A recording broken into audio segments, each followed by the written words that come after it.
The race we all wait for all year long is the Cheltenham Gold Cup. No better test for a horse, no better test for a jockey, and no better test for a punter. It excites us all in equal measure, and this year is an amazing race. If you look at the stories behind the individual horses going, and that's what it's all about, jump racing, following these horses through the seasons over the years. You've got Boum Photo looking to join immortality of winning 3 Cheltenham Gold Cups. You've got Champ, who goes there as a lightly raced 9-year-old with the most unusual prep in the game spirit, having won an RSA in mad fashion last year. You've got Royal Pagaille, who would have to blow every trend ever out of the water to win the race, going down the handicap route, having only had 5 career starts. You've got Santini, who, for all he's achieved, which is a lot, has seemed to let the public down year after year after year at Cheltenham. You've got Frodon, who, having come second in a Ryanair, goes to wins a King George and now takes his place in a Gold Cup. You could go on and on and on about the stories. It's a journalist's dream, Alistair, this year. And all I need from you for is the winner, please. And I'm going to come to you, Davey, because you've ridden the winner and it's paid for Bill's children's education as well, Lord Windermere. So you're inexplicably linked there, as we all are from this great race. You mentioned Hen Night and Best Mate and all the sticks she got over the years. And Willie Mullins has gone and copied her best work, and fair play. And Boum Photo has got that light campaign. He goes there as the 11-4 favourite. And does that represent value to you, 11-4? Do you think he'll go and win another one, or do you think it's a particularly deep race this year? It is a proper Gold Cup. There's loads of different angles to it, and there will be loads of different opinions on it, but it's hard to get into Boum Photo because we see so little of him, and you have to keep reminding yourself that he's after winning 2 Gold Cups. And once you do remind yourself of that, then you realise he's going to be very hard to beat. He's got very little miles on the clock. He's still only a 9-year-old. He's getting there with the exact same prep as he got there last year. There's nothing to suggest that he can't win a 3rd Gold Cup. Once again, it would be a brilliant training feat from William Mullins. He's outdone himself time and time again. There's just another horse in there that for me is showing kind of signs of sizing John in a Plutard. Yeah. It'd be quite ironic to say that Henry lost sizing John before he went on to win a Gold Cup, and he may have, well, he definitely has a huge contender here. In a Plutard.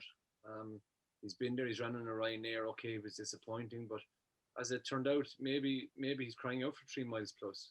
Yeah, he's very impressive in the Savils, wasn't he? But Billy, I'm going to jump to you, if you don't mind, because you've got Champ, who's the second favourite, who has had a much publicised unusual prep, but you must have been delighted with him at Newbury last time. Absolutely. I mean, when the boss came in that morning and said, I've got a plan. We're not going to the Denman. I was like, we're going for a racecourse gallop or something, or we're going to create our own magical race. And he said, we're going over 2 miles. I was like, well, a horse which you could probably question last year as a novice, that his chink was that his jumping at speed was what let him down. I thought running him over a shorter trip was only going to ask more of his jumping, and he answered that question spectacularly. Nico was brilliant with him. We did so much schooling at Hen Nights before, in the build-up, late, at summer, and he just got knocked back a bit with our prep because he needed a wind off. And yeah, he went to Newbury, and we couldn't have been happier with that. It's not his trip. We know it's not his trip. Look at the RSA last year.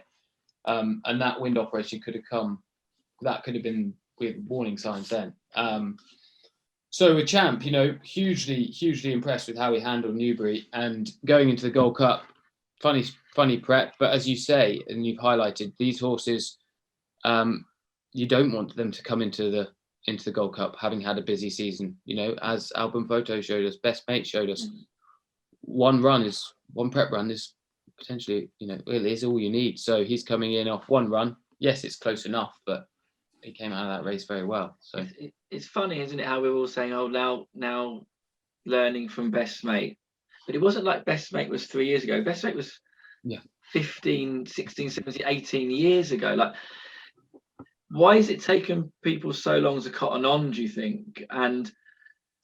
Or is it just what's right for the right horse? As David pointed earlier, nowadays you've got all these all-weather surfaces. You can ride. It doesn't matter what the weather is. You can exercise your horses. You can do as much at home as you can achieve on a racetrack by taking them racing. So you can get a horse 100% for that particular race without actually running them before. Normally you need a prep run or you used to. But now you can have a horse absolutely dialed up for a particular race and, effectively just have a pipe opener before.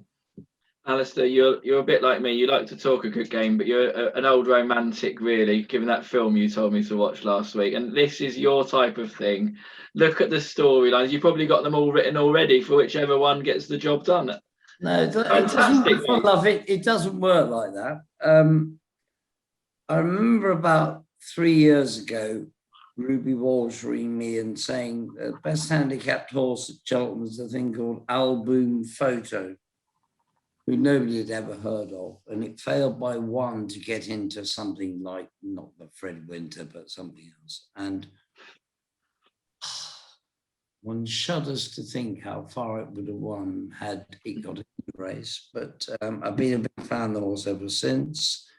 You talked about Venetia's Royal Pegalda in the handicap route. So that put you off. There have been plenty of good handicappers who won a Gold Cup. But Champ's the horse who interests me. Yeah. There are rumours, only rumours, and don't ask Billy Abraham Maramanin to confirm this or not, but I think he may have had a bit of a tumble schooling recently at Nicky's and was around at Henrietta Knight's the next day to learn. That I can confirm is 100% rumours. To relearn. Well, say, Alistair started them, Billy. That's no. He was trying to get a prize, wasn't he? It went round to Hens, who is a genius with just reminding horses of how to do the job. And she really is a genius at it. And I thought Champ's jumping over a bonkers trip the other day was most impressive. And going back to the RSA last year, and Champ was having a pint in the corner cupboard at Winchcombe, 2 fences from home, and the race was over, and he won it. And I thought that is a Gold Cup horse in the making, and I believe he'll win the Gold Cup. And when I was last at Nicky's, occasionally venture down there on the cover of darkness under COVID rules and all that nonsense. The first horse he wanted to show me was Champ, and he looked unbelievable. We're going back a couple of months, must have been between lockdowns. And I just think this is possibly an exceptionally good horse. And I'm with Champ all the way in the Gold Cup. With his wind sorted as well. Because he had a wind on. Well, yeah, I'm having the same operation next week, Bill, so that I can at least get up from the press room down to the winner's enclosure during the meeting. I think he is potentially a really special horse. And so if you gave me a horse to look after on Monday lunchtime, it would be dead by Wednesday tea time.